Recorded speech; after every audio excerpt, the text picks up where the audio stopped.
Good morning students, this is economics class and I am explaining you about the first chapter in classwork number 2. Today we are going to understand what is the role of statistics in economics. आपने statistics को study किया है class 10 में mathematics के अंदर और in class 11 आप statistics को study कर रहे हैं economics में। तो क्या रोल है statistics का economics में और क्यों हम स्टडी करते हैं? So students, we need to know more about economic facts. जब हम इकोनॉमिक्स की प्रॉब्लम, जैसे मैंने बताया था कि we are issuing different problems in economics in terms of numbers, such economic facts are also known as data. तो हम इन चीज़ को, प्रॉब्लम्स को नंबर्स में फाइंड करते हैं और उस नंबर्स को हम डेटा कहलाते हैं। The purpose of collecting data about these economic problems, जो मैंने बताया कि इकोनॉमिक प्रॉब्लम्स होती हैं, उनको लेके एक डाटा कलेक्ट किया जाता है, is to understand and explain these problem in terms of various causes behind them. तो इन प्रॉब्लम्स को अंडरस्टैंड करने के लिए और इनके पीछे जो प्रॉब्लम है उसको एक्सप्लेन करने के लिए हम स्टैटिस्टिक्स का यूज़ करते हैं। अब प्रॉब्लम डिफरेंट हो सकती है, जैसे इकोनॉमिक प्रॉब्लम हो सकती है, अगर हम इकोनॉमिक की प्रॉब्लम है अनएम्प्लॉयमेंट, पॉवर्टी। अब इन चीज़ों को लेकर डिफरेंट डेटा कलेक्ट किया जाता है। जैसे अनएम्प्लॉयमेंट में अगर हम देखें कि हम अपने यहाँ जो यूथ अनएम्प्लॉयमेंट है या डिस्गाइज्ड अनएम्प्लॉयमेंट है या फिर सीजनल अनएम्प्लॉयमेंट है, उसको लेके कुछ नंबर्स या डेटा कलेक्ट करते हैं और डेटा कलेक्ट करने के बाद हम उस इकोनॉमिक प्रॉब्लम को अंडरस्टैंड कर सकते हैं कि ये जो अनएम्प्लॉयमेंट है वो रूरल एरियाज़ में ज़्यादा है या अर्बन एरियाज़ में ज़्यादा है। ठीक है, तो ये जो इन्फॉर्मेशन निकल के आ रही है वो थ्रू डेटा आ रही है और डेटा को एनालाइज जो किया जा रहा है थ्रू स्टैटिस्टिक्स किया जा रहा है। Now the next topic is origin and growth of statistics. अब स्टैटिस्टिक्स कहाँ से आई? So the term statistics has been derived from the Latin word status which mean political state. So students, ये question 1 marks से पूछ लेते हैं कि the term statistics has been derived from which word. तो आप इसमें आंसर लिखेंगे स्टेटस, STATUS। अब स्टैटिस्टिक्स वर्ड का यूज़ पहले किसने किया था?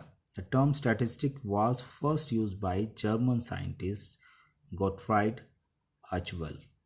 सो ये गॉटफ्राइड जो एचवेल थे, ये साइंटिस्ट भी थे, इकोनॉमिस्ट भी थे, और इन्होंने इस फर्स्ट टाइम स्टैटिस्टिक्स वर्ड का यूज़ किया था जो कि रिलेटेड था डेटा से। और कब किया था? इन 1749। और गॉटफ्राइड एचवेल को ही हम जानते हैं, he also known as the father of statistics. इनको फादर ऑफ स्टैटिस्टिक्स के नाम से भी जाना जाता है, गॉटफ्राइड एचवेल को। Now come to the next topic, that is definition of statistics in singular sense. So now students, जब हम स्टैटिस्टिक्स को स्टडी कर रहे हैं इकोनॉमिक्स के अंदर, तो हम ये पाते हैं कि भाई हम एज ए सब्जेक्ट मैटर 2 तरीके से डिफाइन कर सकते हैं। Number 1 singular sense and number 2 plural sense. First let we discuss how we will define statistic in singular sense. In singular sense statistic refers to statical method. These methods are regarding, जब हम singular sense की बात करते हैं तो हम यहाँ पर स्टैटिस्टिक्स में स्टैटिकल मेथड्स को यूज़ कर रहे होते हैं, जैसे कलेक्शन किसका? Collection of data, then organization of data, then presentation of data, and after that analysis of data, and at last interpretation of data. अब ये सिंगुलर सेंस में स्टैटिस्टिक्स की डेफिनेशन है। फर्स्ट, जब इकोनॉमिक प्रॉब्लम सामने आती है तो उसको सॉल्व करने के लिए उससे रिलेटेड डेटा को कलेक्ट किया जाता है। जब डेटा कलेक्ट होता है तो वो डेटा रफ डेटा होता है या इसको रो डेटा कहते हैं। उस डेटा को फिर ऑर्गेनाइज किया जाता है, किसी बार ग्राफ, पाई चार्ट या डिफरेंट ग्राफिकल रिप्रेजेंटेशन में प्रेजेंट करते हैं। That is known as presentation of data. According to that presentation we find various things, और उसके अकॉर्डिंग हम किसी कंक्लूजन्स तक पहुंच सकते हैं। वो कहलाता है एनालिसिस ऑफ डेटा। और उस एनालाइज करने के बाद जो कंक्लूजन आएगा that is known as interpretation of data. Statistics में be defined as a science of collection, presentation, analysis and interpretation of data. तो यहाँ पर एक साइंस वर्ड जोड़ दिया इन्होंने। डेफिनेशन अगर आप देखेंगे ऊपर वाली जो कॉमन डेफिनेशन है उसी की जैसी सेम है, बस साइंस वर्ड जोड़ा है क्रॉक्सटन ने और काउडन ने। So this is the flow chart. First we do collection of data, then organization of data, then analysis of data, and at last interpretation of data.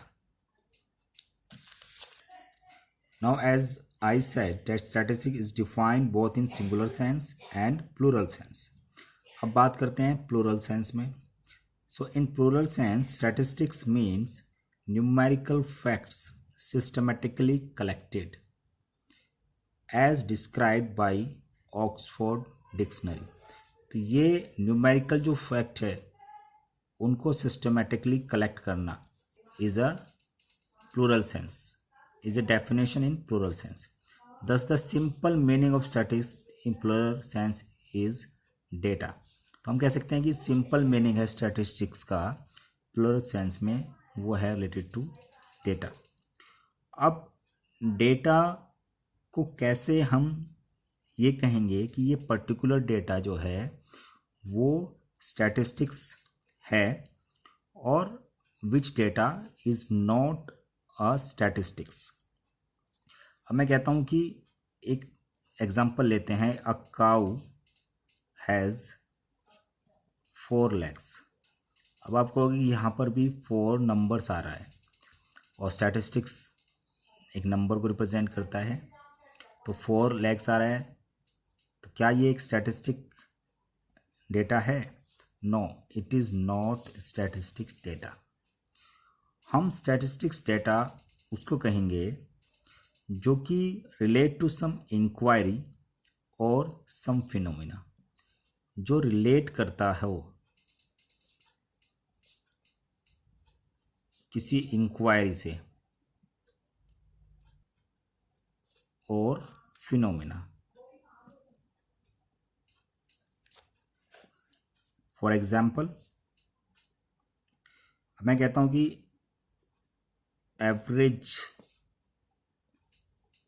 Height of class 11 students is 5 feet and 6 inches compared to 5 feet 7 inches in class 12।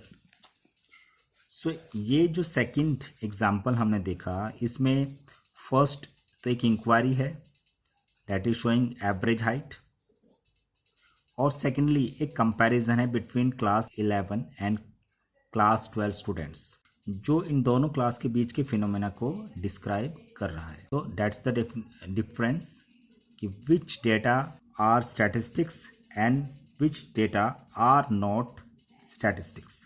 तो किस data को हम statistics कहेंगे और किस data को हम statistics नहीं कहेंगे। Now let come to the next topic, और ये टॉपिक है importance, and this is topic importance and functions of statistics, and it is one of the most important topics in chapter number 1। अब यहाँ पे हम discuss करेंगे कि क्या इम्पोर्टेंस हैं या फंक्शंस हैं स्टैटिस्टिक्स के।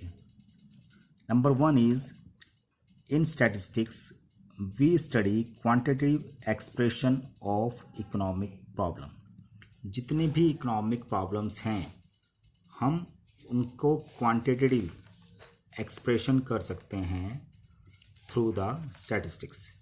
अब जैसे मैंने अभी आपको बताया था कि भाई एक इकोनॉमिक प्रॉब्लम का एग्जांपल ले लेते हैं जैसे अनएम्प्लॉयमेंट का, और उस अनएम्प्लॉयमेंट को हम नंबर्स में अगर रिप्रेजेंट करना चाहें और हम ये देखें कि 2017 में कितना अनएम्प्लॉयमेंट था इंडिया में, 2018 में कितना था, 2019 एंड देन 2020, तो it will give some interpretation analysis of various years और ये एक इकोनॉमिक प्रॉब्लम को शो करेगा, या तो अब जो आउटपुट निकल के आएगा अनएम्प्लॉयमेंट का, या तो आप देखेंगे कि लास्ट सेवरल ईयर से अनएम्प्लॉयमेंट इंक्रीज़ हो रहा है, या फिर लास्ट सेवरल ईयर से अनएम्प्लॉयमेंट डिक्रीज़ हो सकता है, या फिर वो सेम बना हुआ हो।